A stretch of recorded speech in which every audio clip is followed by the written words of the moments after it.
Doncs bona tarda a tothom. Tornem a reprendre després de l'estiu les sessions clíniques des d'experiència de pacient de l'Hospital Clínic de Barcelona. I avui tenim una sessió on parlarem de l'estigma amb 3 ponents que ara us presentaré.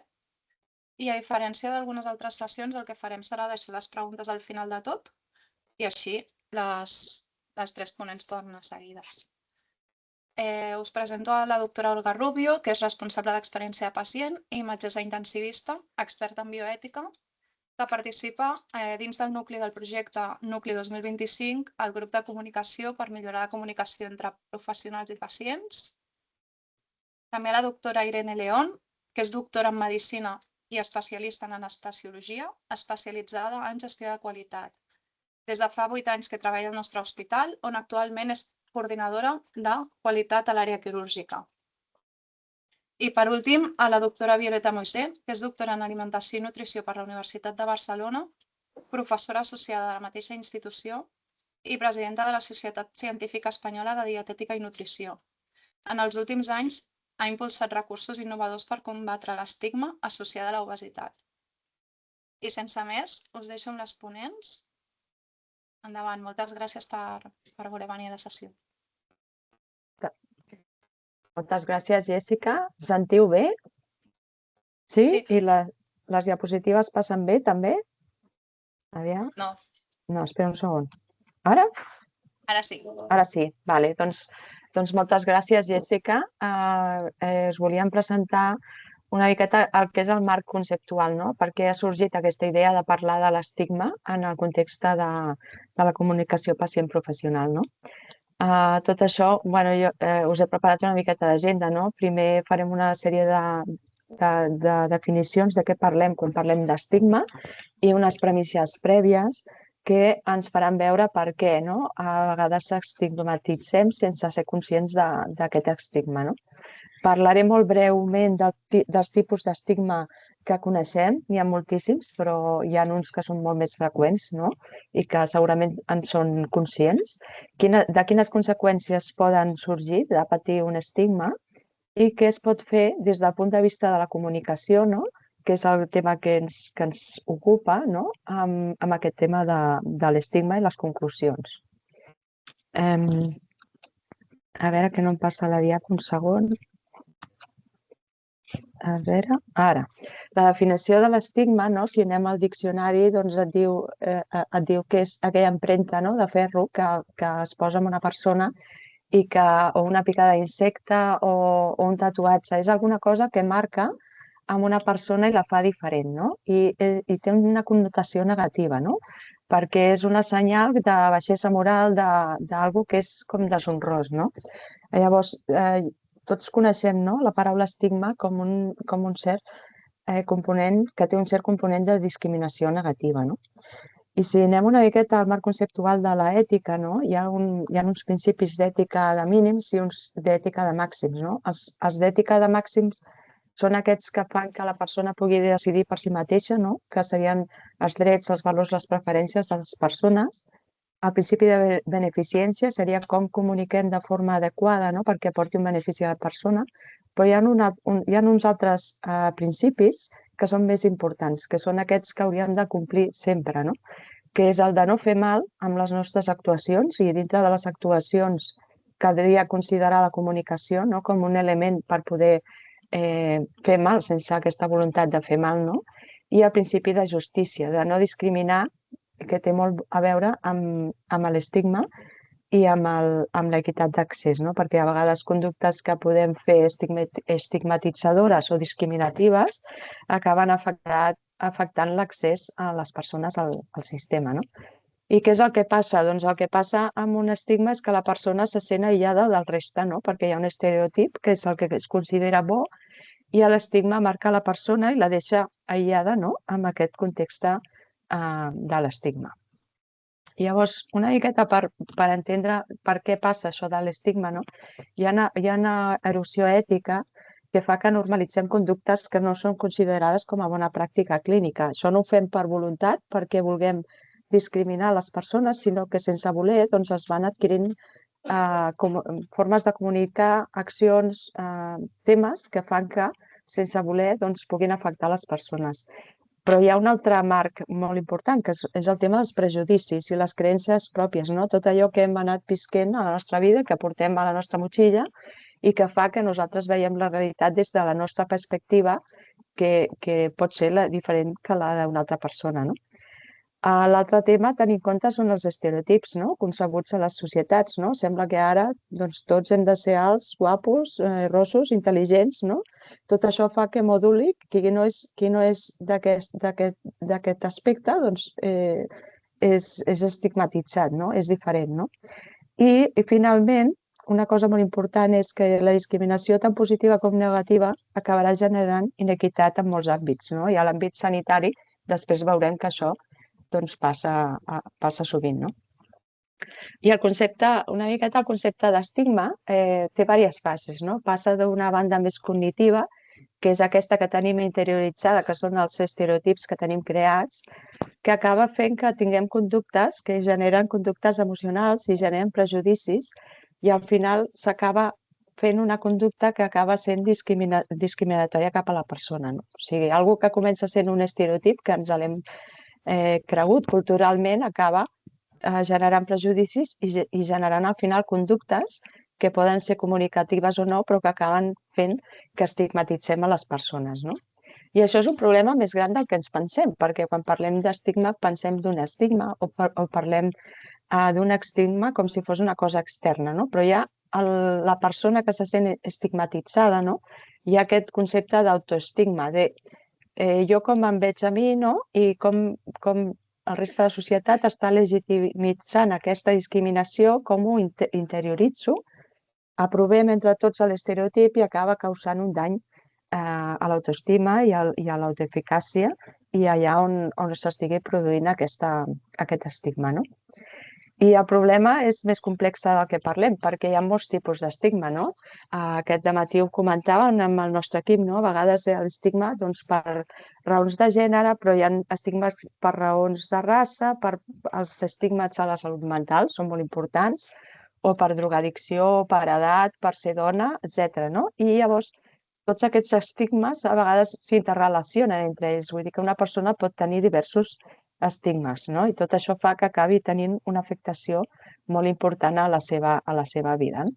Aquest era un vídeo, però que no sé si ens donarà temps de passar, ho deixo pel final per si ens donés temps, d'una miqueta quines són les conseqüències de l'estigma.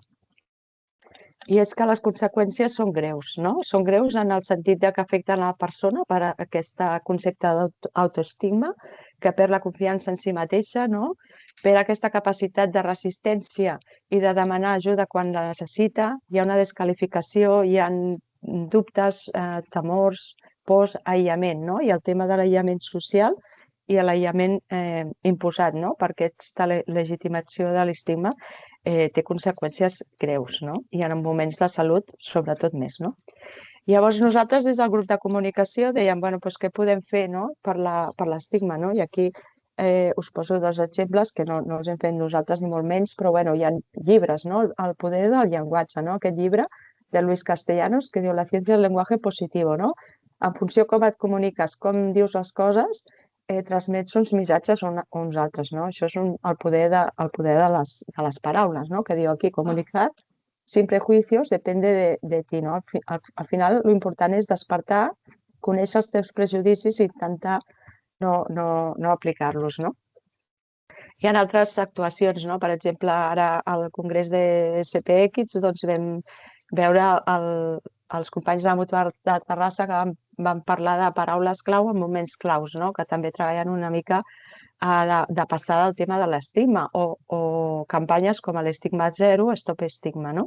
Al final el que volem és millorar els drets humans, atendre les persones, atenent la seva dignitat, no? I no discriminar, perdó. Després la Irene us presentarà el decàleg que vam treballar amb el grup de comunicació. Aquest decàleg ens va portar a conèixer aquesta fundació, que és la Fundació Obertament per la Salut Mental, i que ens va ajudar una miqueta a validar aquest decàleg amb ells, no? Els hi vam participar al decàleg i ens van fer aportacions i ens el van millorar, no? ells el que treballen sobretot és en proporcionar guies i documents perquè la gent es sensibilitzi d'aquest tema i pugui implementar formacions i adquirir noves mesures per evitar aquest llenguatge estigmatitzador i desplegar campanyes per fer gota malaia, no? Per anar fent que aquest problema es visibilitzi i es pugui fer accions per mitigar-ho. I ja per anar acabant, accions per implementar, no? Doncs hi ha moltes i us explicaran des de la salut mental s'estan fent moltes coses, com els Quality Rights en salut mental de l'OMS, o tots els temes d'humanització, atenció centrada a la persona, que té molt a veure amb aquesta atenció personalitzada, no? Intentant no estigmatitzar, no discriminar, l'experiència del pacient, formació i generar cultura institucional, no? I aquest és un exemple que em va venir al cap, no? Quan feia aquesta presentació, no?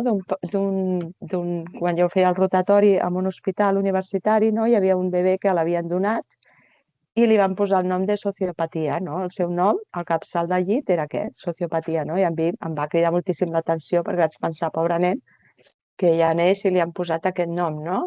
Això és un estigma, no? Llavors, hem de ser sensibles a aquestes coses per canviar les realitats, no? I ja per concloure, doncs el primer pas jo crec que és revisar les nostres creences, els nostres prejudicis, els mites, no? Que s'han creat molts mites a vegades i els estereotips. Pensar críticament, no? Per no caure en tot allò que ens diuen, llegim i aprenem, que a vegades no és la veritat absoluta, no? El poder del llenguatge, entendre'l com una eina que ens pot ajudar a minimitzar tota aquesta discriminació, la sensibilització com una estratègia d'activació i el poder de la taca d'oli. Potser no fem moltes coses al dia a dia, però si fas una cosa cada dia, doncs al final arribaràs més lluny. I això són una miqueta les referències que he utilitzat per fer aquesta presentació, que les deixaré aquí per si algú les vol. Moltes gràcies.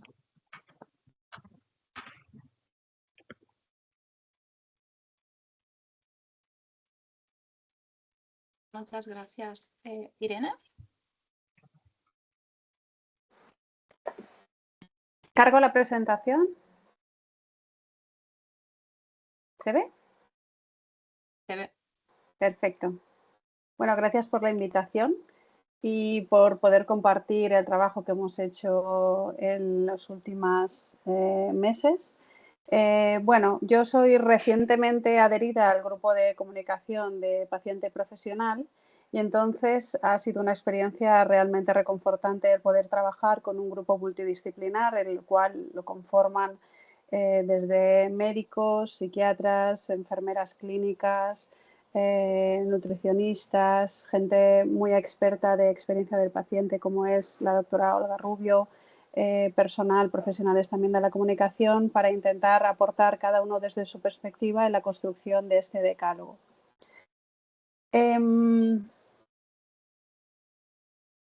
Cuando realmente nos pusimos a la hora de elegir un tema, vimos que el tema del estigma englobaba todos aquellos conceptos en los cuales nosotros pensábamos que podíamos incidir para mejorar en la comunicación del paciente y el profesional. Y la forma de estructurarlo, pensamos que un decálogo podía ser la mejor manera.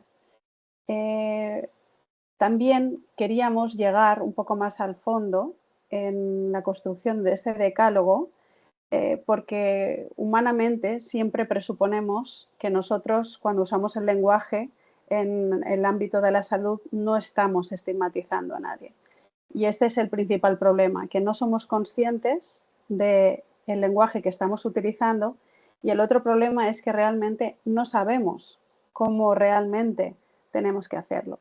Por eso, cuando hicimos la estructura de este decálogo, pensamos en que tendríamos que poner una breve explicación de los conceptos y cuál era el error en la hora de la comunicación y cuál era la alternativa positiva para hacer esta comunicación mucho más positiva y menos estigmatizante.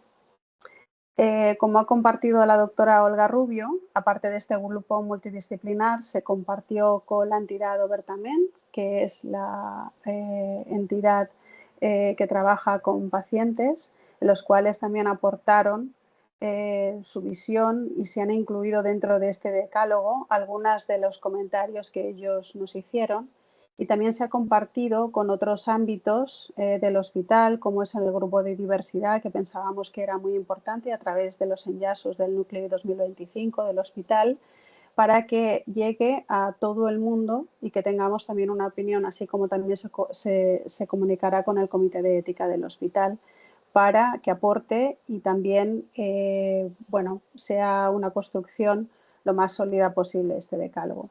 Y sin más, pues os voy a compartir estos 5 conceptos y su desarrollo en los cuales hemos estado trabajando. En un primer ítem pensamos que el lenguaje tendría que ser respetuoso y no discriminatorio, y se nos insta a la utilización de términos que respete la dignidad de las personas. Sin darnos cuenta, nosotros podemos hablar del paciente Irene, esquizofrénico. sigues con ¿Sí? la misma diapo. ¿No está la Perdona. segunda? Ahora. Bueno, es esta, la del lenguaje respetuoso, ¿lo ves? Vale, vale. Sí, Sí, vale, sí. vale. Sí, es que igual me he avanzado a pasarla antes. Sin darnos cuenta, los profesionales sanitarios identificamos a los pacientes por su patología. Y para nosotros quizá puede ser que no sea ofensivo hablar de paciente obeso o de paciente esquizofrénico, y no estamos acostumbrados a hablar como paciente que tiene obesidad o paciente que sufre de esquizofrenia. Identificamos más a lo que es la patología que a lo que es la persona. Y esto tendría que ser también un cambio a la hora de la utilización del lenguaje. Por supuesto, nuestro enfoque tiene que estar siempre centrado en lo que es la persona y el individuo como una historia única y no como el diagnóstico o la condición o como un número, como luego veremos en los ejemplos. Por otro lado, pensamos que tendríamos que tener un espacio en este decálogo en cuanto a la confidencialidad y la privacidad. Tenemos que proteger mucho más de lo que estamos haciendo la información personal y médica de los pacientes, porque muchas veces la utilización de este lenguaje son en entornos que no son correctos, como no son despachos o como no son salas de reuniones o como no son consultas. A veces son pasillos, cafeterías, ascensores, y todo esto lo tendríamos que evitar porque realimentamos este lenguaje con el uso indebido en las áreas que no tocan. Es también importante en este decálogo que nosotros seamos conscientes que necesitamos ya no solo el respeto de la diversidad, sino el formarnos continuamente en esta diversidad. Puede ser que en otros ámbitos, como puede ser el de género o la diversidad cultural o la religiosa, lo tengamos más instaurada, pero existen otras áreas, como puede ser la diversidad funcional o la neurodivergencia, que necesitan una atención mucho más especializada, y tendremos que estar constantemente en una formación constante a lo largo de toda nuestra profesión para intentar integrar estos nuevos conceptos que surgen y tener una formación en diversidad lo más completa posible. En nuestro grupo también hay profesionales muy especializados en cuanto a lo que es la escucha activa y empática en las interacciones con los pacientes.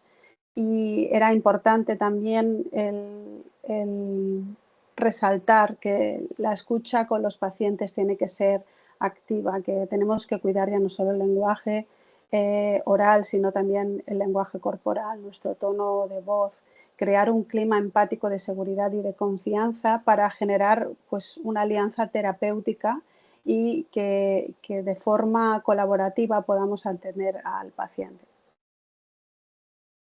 Ahora sí que pasamos los últimos 5 siguientes.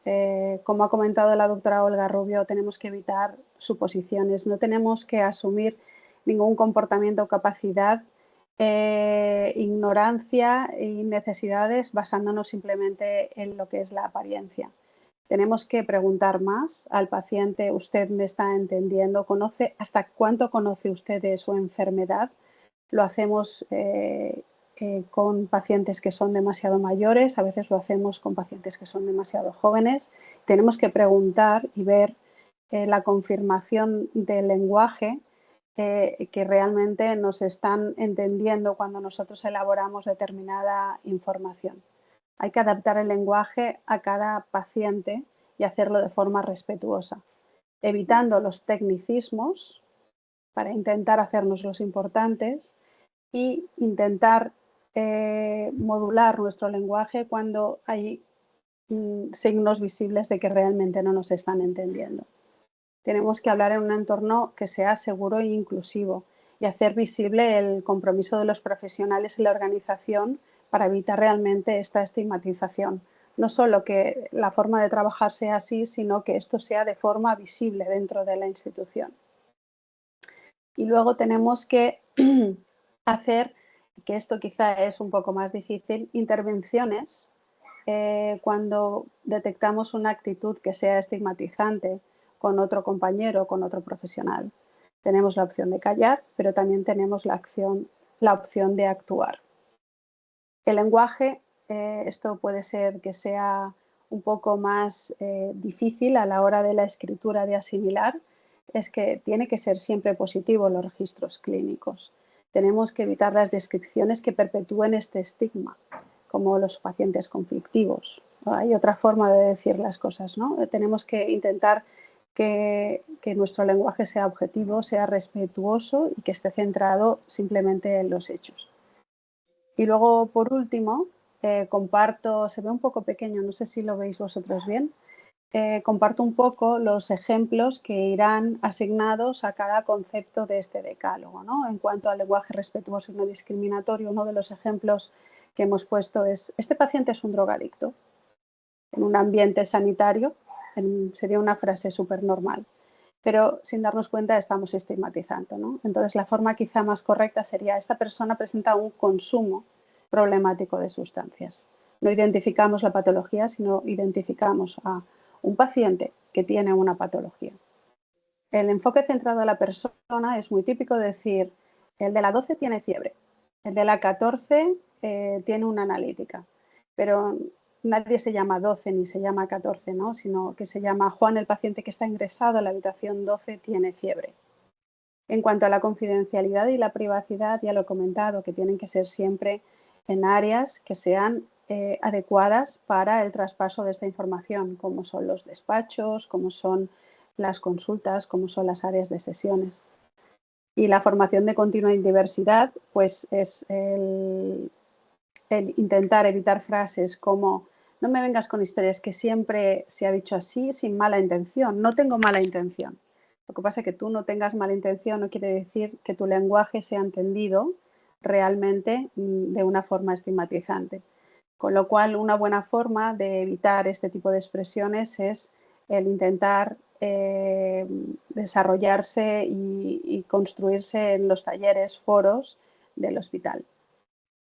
En cuanto a la escucha activa y empática, hay una frase que podemos utilizar sin darnos cuenta y es que esto realmente no es para tanto, no te lo tomes así.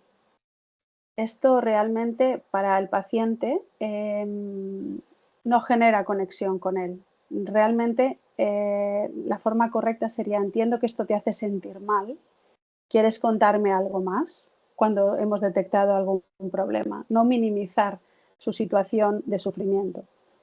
Hay que evitar siempre suposiciones. No podemos asumir que una persona que tenga VIH siempre ha tenido conductas de riesgo. Lo que tenemos que hacer es preguntar con respeto los antecedentes clínicos sin prejuzgar a la persona.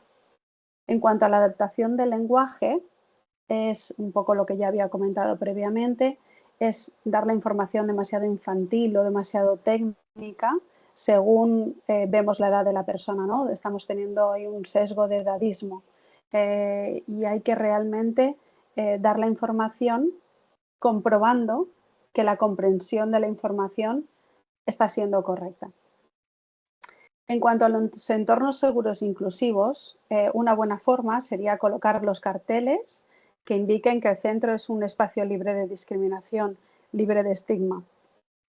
Y en cuanto a la intervención ante actitudes estigmatizantes, si un colega de profesión dice este paciente solo quiere llamar la atención, que eso es algo que podemos escuchar súper habitualmente, si quizás se puede responder y ser un poco más empático, quizás necesita ser escuchado. Podríamos revisar su caso con un poco más de empatía. Y por último, en el lenguaje positivo de los registros clínicos, uno de los ejemplos que hemos añadido es: este paciente difícil, no colabora. Es algo que podemos escuchar, en los cuales los profesionales generamos como un lenguaje en el cual nos transmitimos que la consulta va a ser complicada, ¿no? Pero eso ya estigmatiza al paciente como paciente problemático. Estos registros quizá deberíamos de cuidar un poco más. El paciente expresa preocupación y necesita más acompañamiento para adherirse al tratamiento. Quizá es una forma un poco más difícil de comunicarnos, pero es hacia aquí, hacia donde creemos que debemos ir en la comunicación de los pacientes. Gracias. Pues muchísimas gracias.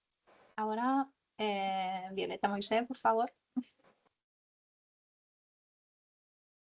No se te escucha. Ahora sí, Ahora sí. estaba bloqueada. Bueno, pues muchas gracias. La verdad es que lo que voy a hacer durante estos minutos es compartir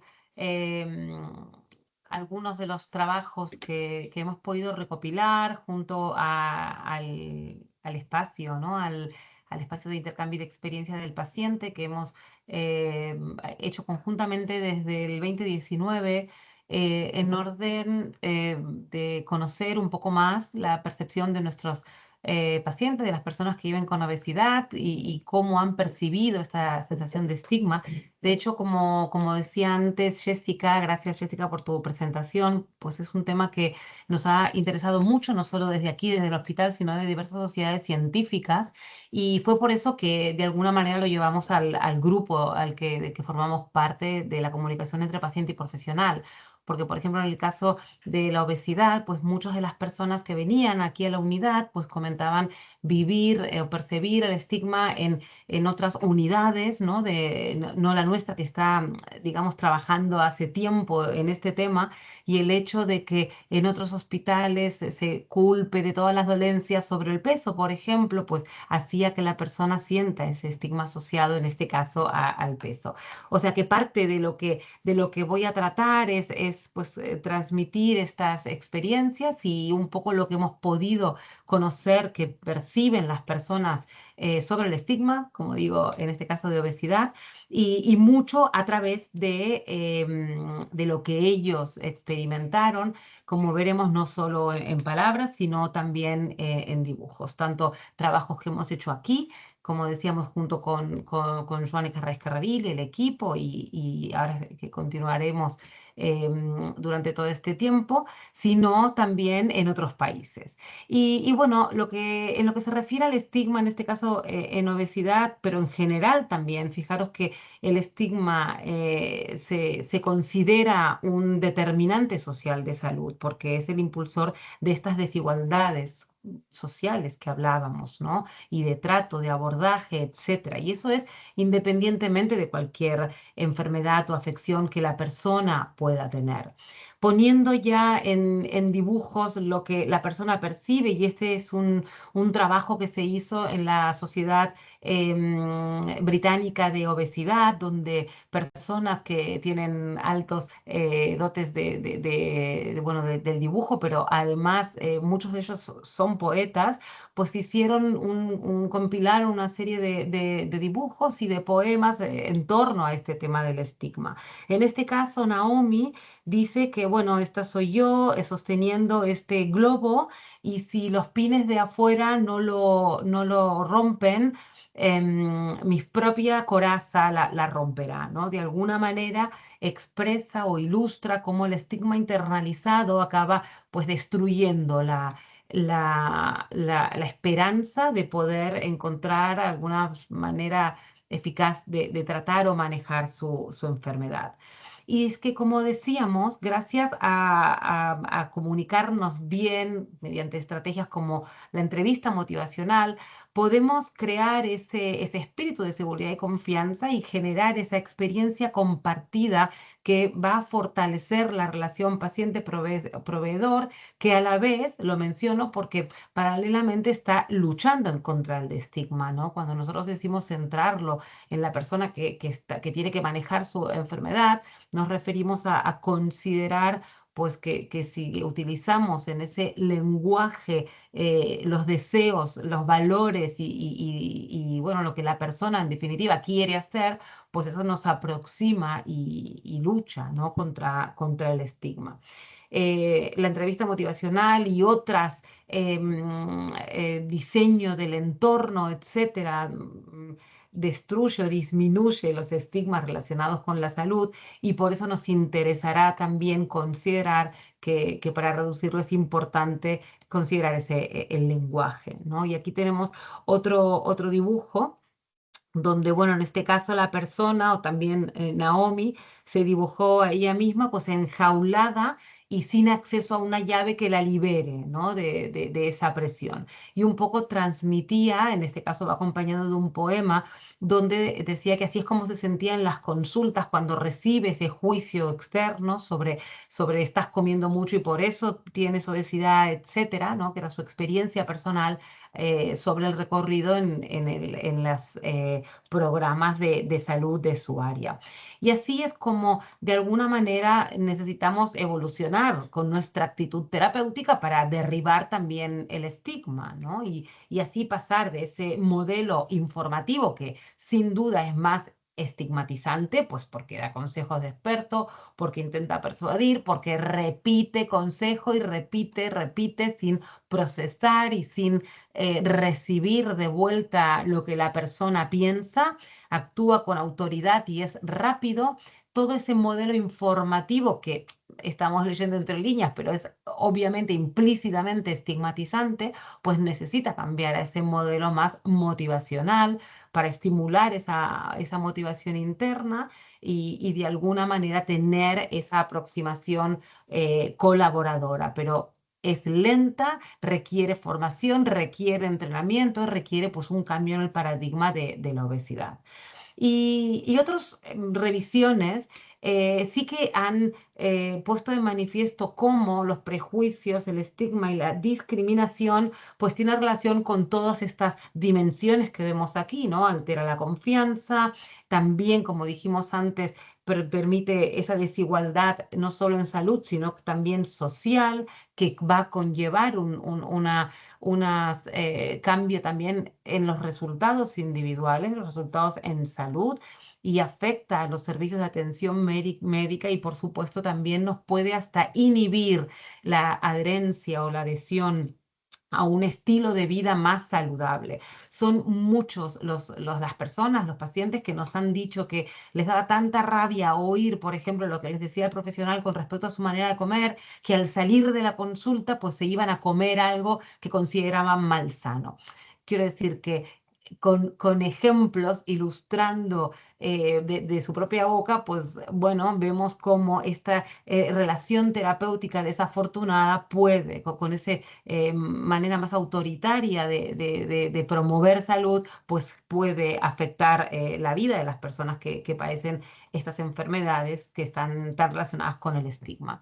Pero o que han sufrido tanto de estigma. Pero no solo es eso, sino que también el estigma, ya sea social o el estructural, el internalizado o el social, como decíamos, esos tres tipos de estigma que son los que encontramos, pues pueden afectar la trayectoria de la persona durante el cuidado de su salud. Y en este gráfico lo ilustra pues desde el punto de vista social, cómo la persona pues puede de alguna manera considerar ir a tratarse o no, pues por lo que recibe del ambiente, pero también en la parte de arriba que vemos PWO, quiere decir People with Obesity o Person with Obesity.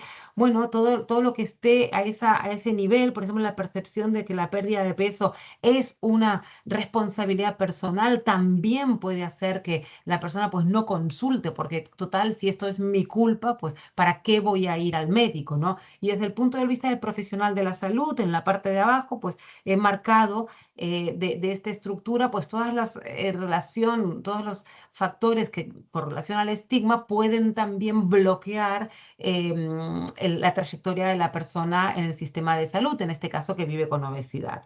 Porque si yo pienso que la persona no está motivada y no va a hacer nada, pues ya no la derivo al Hospital Clínic, por ejemplo, desde el centro de atención primaria, o lo mismo cuando estamos intentando mandarla a otro especialista. Es decir, que al final ese circuito que tenemos integrado en la salud pública aquí, pues depende de nuestras creencias y de la relación que tengamos con la persona que vive determinada enfermedad, como para poder progresar en ese sentido y que encuentre mejoras para su salud.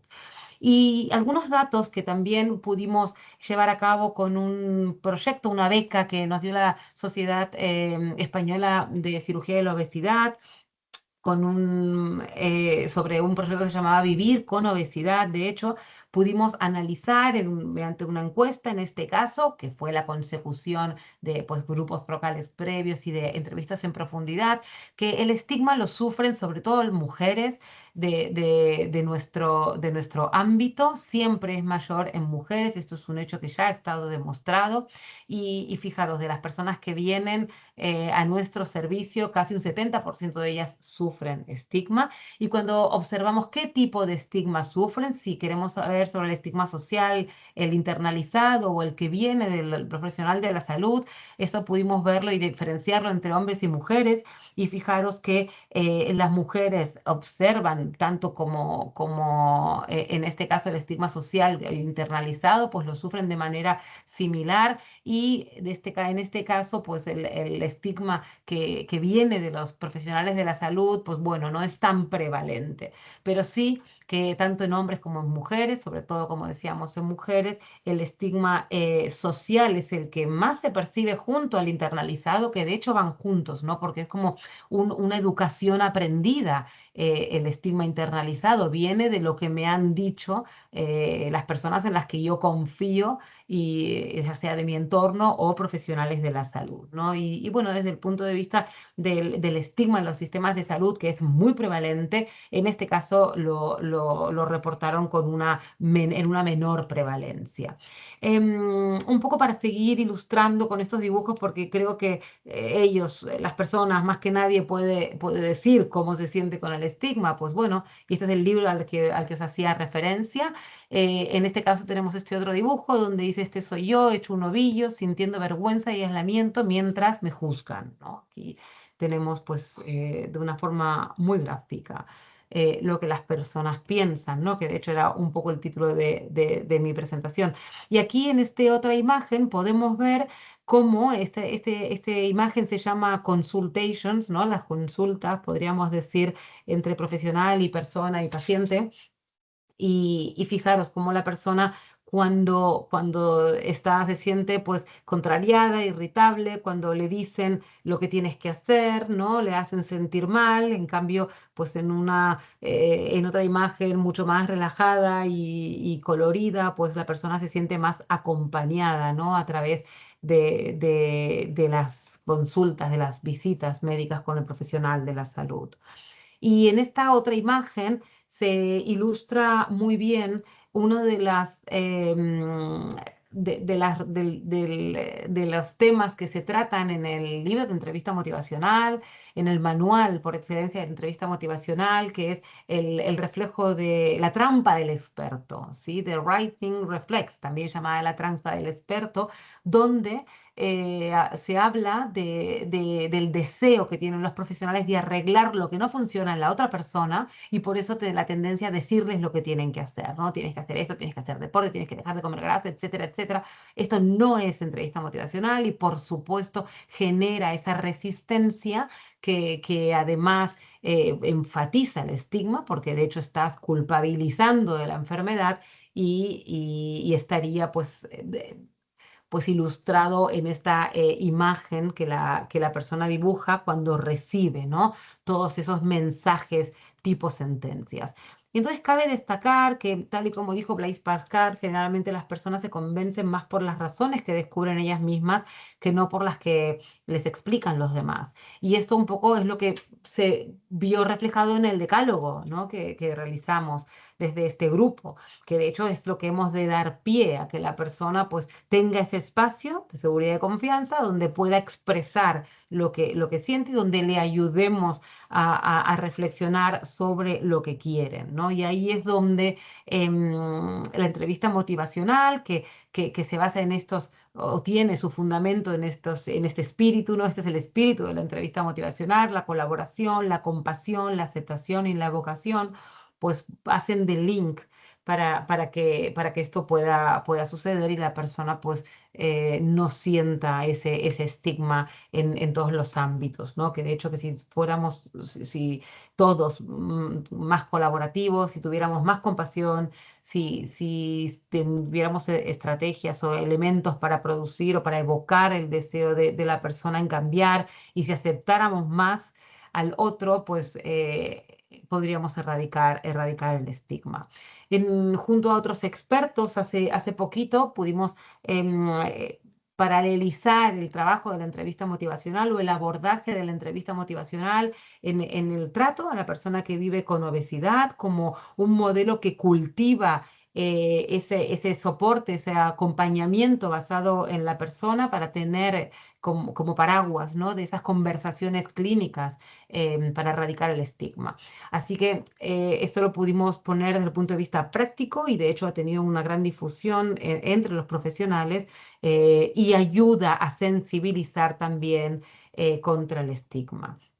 Y aquí ilustrar algunas de las actividades que hicimos recientemente. De hecho, la hicimos 2 veces. Una primera actividad se llevó a cabo como taller de dibujo, inspirados por este otro dibujo, este otro libro que os compartí anteriormente, pero luego repetimos este taller en una de las semanas de intercambio de experiencias y bueno, fue fabuloso porque ustedes saben que en estas cosas pues aprendemos todos, no solo la persona, sino nosotros mucho más.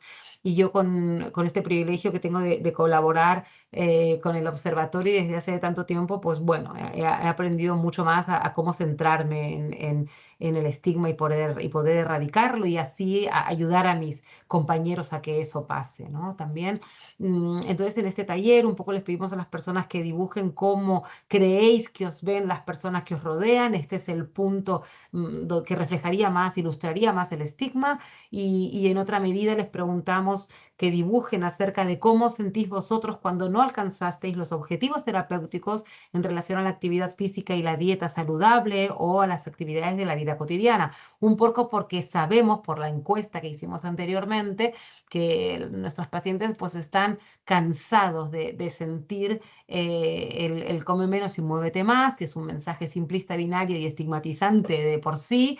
Y por otro lado, que ellos perciben que ese estigma internalizado y que las personas pues los ven, bueno, con una visión un poco más negativa, ¿no? Y estos fueron un poco la recogida de los dibujos y estas son diapositivas que fueron cortesía de Joan Escarrabil para de alguna manera poder ilustrar toda este trabajo que hicimos. Las personas además tenían algún mensaje con los dibujos, ¿no? Y una decía, he puesto un caracol porque llevo mucho peso encima y voy poco a poco sacándome todo lo que tengo de encima, ¿no? Decía como si llevara mi casa encima. Bueno, ¿alguien me cortó o fui yo? Te iba a decir que tenías 2 minutos, pero me ha parecido fantástico. Bueno, simplemente si te parece nada, me voy a la última diapositiva, Vale. por si alguien lo hizo bien, ¿eh? Esto porque así quedan poquitas, ya estaba en la última. Quería nada más que concluir de alguna manera bueno, con lo que consideramos que tiene que ser el mensaje, ¿no? Que al final las personas explican ellas mismas cómo se sienten en relación con el estigma, pero nosotros necesitamos generar el espacio para que eso pase así, Fijaros aquí en este último dibujo donde la persona dice, ¿no? Me siento culpable y considero que todo es culpa mía, ¿no? Aquí la persona está pues queriéndose pues tirar al mar en una escala del 0 al 10, está en el 0, ¿eh? Así es como se veía a ella misma cuando les pedimos que dibujen. Y bueno, la importancia de tomar acción y unas imágenes que os van a sensibilizar. Por supuesto, aquí el cómo no van a sentir estigma, ¿no? Cuando de hecho la industria o los letreros, los anuncios están llenos de mensajes como estos, ¿no? Con respecto al tabaco aquí, pero fijaros en esta imagen que dañina, ¿no? It's hard to be a little girl if you are not, ¿no? Es tremendamente dolorosa. Y con educación, porque es la manera en que podamos erradicar el estigma, es como vamos a poder luchar con esto. Y de hecho ya hay, lo comentó Olga al inicio, pero hay algunas recomendaciones de las sociedades científicas sobre cómo reflexionar sobre el tipo de estigma que tenemos. Y decirlo que lo que podemos hacer es utilizar pues bases de datos de imágenes no estigmatizantes. Estas en este caso las hicieron los pacientes de ECPO, de la Coalición Europea de Personas que Viven con Obesidad, para trabajar estos aspectos, ilustrar estos aspectos que como vemos de la vida cotidiana sin que sean imágenes estigmatizantes, y están catalogadas por países, hay libros formativos, hay infografías para cambiar esa narrativa publicadas por varias sociedades científicas y bueno, la importancia de tener esta buena comunicación, ¿no? Esto es otro de los dibujos con los cuales quería acabar, pues ilustra la conversación, la comunicación clínica entre el profesional y terapeuta y que tiene en cuenta ese espíritu un poco más positivo, ¿no? Cuando se tienen en cuenta estos aspectos. Y bueno, ya está. Muchas gracias por vuestra atención y estamos para compartir un poco de debate, si queréis. Muchas gracias a las tres. No sé si hay alguna pregunta. Joan.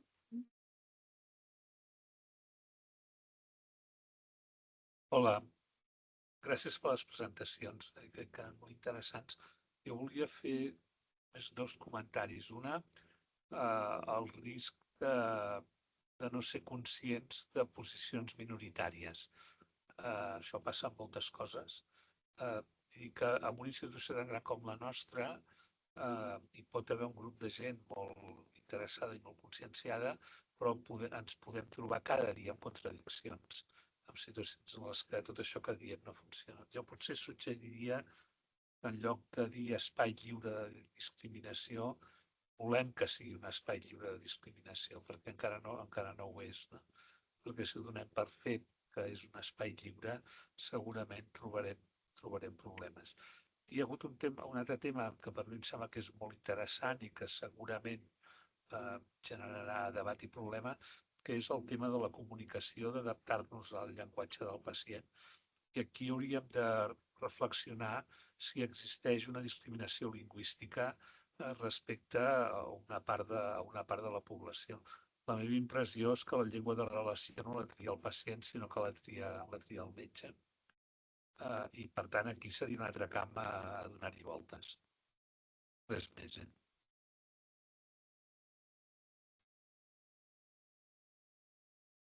Moltes gràcies. Jo, per seguir una mica el que diu el Joan, em sembla molt correcte, no? El que diu, que volem que sigui un espai lliure de discriminació, perquè evidentment sabem que a dia d'avui pels estereotips, per moltes coses i per molts motius no ho és, no? Però estem en aquesta línia d'anar cap allà, no? Aquesta línia d'excel·lència d'intentar, no? Anar cap allà.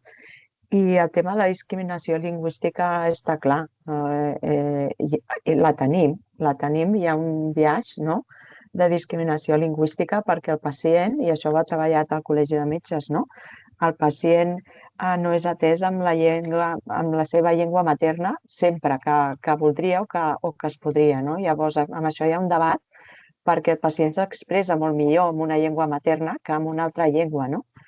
i en un hospital com el nostre, que és multicultural, no? Que hi ha 20% d'estrangers, no? Cada any, i va en augment, doncs tot això ens ho haurem de mirar. Sí, sí.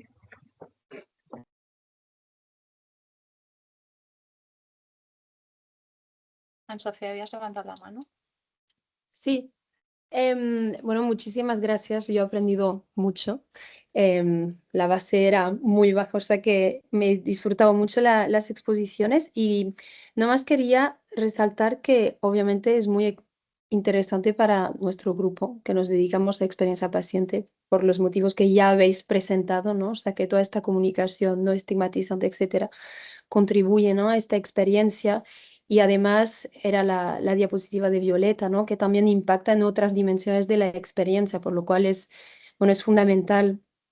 Y esto también lo hablábamos esta mañana en una reunión de equipo, como muchas veces seguramente son sesgos inconscientes que todos tenemos y que a lo mejor estamos discriminados sin darnos cuenta que lo estamos haciendo, ¿no? Y que también esto lo vamos adquiriendo desde, o sea, desde, bueno, en una revisión que he hecho para un artículo, ¿no? Sobre diferencias de género, que también esto se ha mencionado, que suelen ser como más discriminadas y se autodiscriminan quizás más las mujeres, ¿no? Que esto se adquiere desde la formación universitaria, por ejemplo, en la carrera de medicina, pero seguramente en muchos otros entornos, ¿no? Entonces, la pregunta era, o sea, aparte del decálogo en el hospital, ¿se prevé algún tipo de acción más para que podamos justamente tomar conciencia de todo esto y ser capaces, ¿no? con acciones tangibles, ¿no? De cómo podemos mejorar esto? Bueno, ya se ha mencionado, ¿no? la entrevista motivacional, etcétera, pero ¿se prevén otras cosas? Y también estaba pensando, escuchándoos, ¿no? O sea, si promovemos todo esto, que tenemos que promoverlo, ¿no? Y ponemos en marcha también acciones, ¿cómo hacemos para no provocar quizás una reacción adversa, o no sé cómo decirlo, ¿no? A todo esto, que también está en el decálogo, ¿no? Pero esto lo hago sin malas intenciones, ¿no? O no es para tanto. Y esto me hacía pensar un poco lo que ha pasado en Estados Unidos, que, ¿no? Con toda la corriente, ¿no? De querer, bueno, de ser como muy inclusivo, de cuidar el lenguaje, etcétera, que después, ¿no? Viene pues alguien con mucho poder y esto lo tacha de wokismo y de repente desaparecen, ¿no? De muchos webs, ¿no? Todo este lenguaje que se ha, bueno, tardado tantos años, ¿no? Para llegar a crear esta cultura, ¿no? Pues no estigmatizadora e inclusiva, porque tal vez justamente muchas personas lo han vivido, ¿no? Como un o ha creado rechazo, ¿no? Entonces, bueno, no sé si veis la relación también vosotros, como yo la he podido ver. Y nada, os quería pedir esto, vuestra opinión. Gracias. Sofía, me complementáis Irene y Violeta. Si hace falta, este decálogo es una pieza, podríamos haber empezado por otra parte, pero fue un poco el punto de inicio porque nos pareció que lo primero que había que hacer era sensibilizar, ¿no? El despertar a la gente de que esto está aquí y que reflexionara, ¿no? Pero esto está dentro de un plan, ¿no? que va más allá, ¿no? Y que trata de un poco ver qué se está haciendo ya, porque se están haciendo muchas cosas, ¿no? Sobre todo en salud mental, ¿no? Todo el tema de los quality rights y todo esto está en relación, pero hacer formación y hacer divulgación, o sea, todo esto al final e intentar ser como una campaña, ¿no? Que cada pieza pues tenga una parte de acción, ¿no? Evidentemente no podremos cambiar la realidad de un año para otro, pero sí empezar a tomar este movimiento. Y el segundo aspecto que comentas me parece más complejo, ¿no? Porque, como os decía al principio, ¿no? La gente normaliza situaciones, entonces ya les parece a los profesionales que esto que están haciendo lo están haciendo bien o sin mala intención, ¿no? Entonces no levantar este sentido contrario, pues yo me imagino que con mucho cuidado y con mucho intentando que evoquen, ¿no? Lo que decía Violeta, ¿no? Al final la entrevista motivacional no es que te digan qué solución tienes que hacer, sino despertar en el otro la necesidad de por qué me muevo y por qué voy a cambiar, ¿no? Yo lo visualizo así, pero no tengo una respuesta clara para darte en este aspecto. Bueno, gracias por los comentarios, Anne-Sophie. Yo creo que sí que está cambiando todo bastante, desde el punto en el que estamos aquí hablando de estigma, pues bueno, pues esto es una corriente que hace años que, de hecho, las guías, ¿no? Las guías clínicas tienen esa mirada anti-estigma, sobre todo en obesidad, en este caso, porque es lo que más conozco desde el 2020 que se han publicado, pero igual esta gente llevaba trabajando pues 3 años atrás, ¿no? Cuando uno publica unas guías es que lleva 5 años trabajando. Quiero decir que al final sí que hasta nosotros estamos actuando ahora, pero a nivel global hay una corriente muy potente sobre el estigma, que eso llega a la población, que eso pues es educación que empodera y al final la persona se va a sentar ahí delante, estoy en dispensarios, por eso lo digo, y va a decir hola y entre líneas va a decir trátame como merezco, ¿no? Entonces es el cambio de paradigma en el abordaje de las enfermedades, sobre todo crónicas, y nosotros pues acompañar con estas acciones y otras que podríamos hacer, mismo lo que hacemos desde la Semana de Intercambio de Experiencias, ¿no? Ahí hay ya muchos ecos, muchas acciones que atraen el eco de este cambio de paradigma hacia un espacio pues potencialmente erradicado de estigma, ¿no? En atención primaria nunca se hablaba de esto, nosotros mismos participamos conjuntamente en este curso que se llamaba Rompiendo las barreras del estigma en el tratamiento de la obesidad, ¿no? Junto con Joan, con el otro Joan, los dos Joans. Y también el Summer School lo dedicamos al estigma, quiero decir, son acciones que van encaminadas a esto y claramente traen una corriente de cambio. Es mi manera optimista de verlo. Gracias por el espacio, porque de hecho, sin vosotros no hubiéramos podido hacer nada de esto. O igual podíamos, pero no hubiera sido tan divertido y tan eficaz. Bueno, y por supuesto la colaboración de Eva, de Jessica, que en todo momento, ¿no? Fue volverlas locas un poco, también de Mireia. Jessica, puc dir una cosa? Sí, la última que acabem.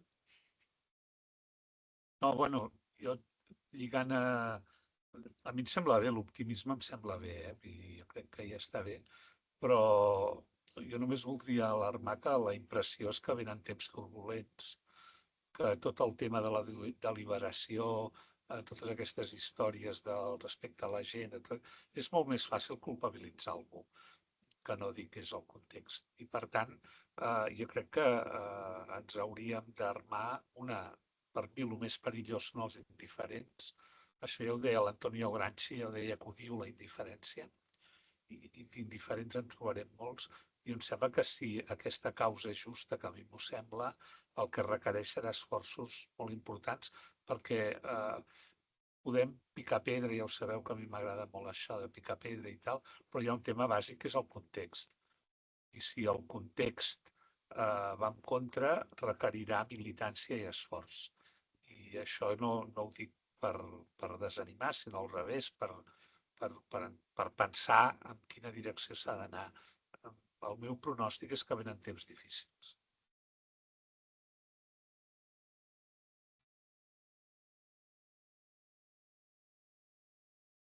Bueno, intentarem portar-los el millor possible, Joan. Moltes gràcies a tots per Això espero, connectar-vos. Moltes gràcies a tots per connectar-vos i ens veiem a la propera sessió al novembre. Moltes gràcies. Gracias a vosaltres por la oportunidad.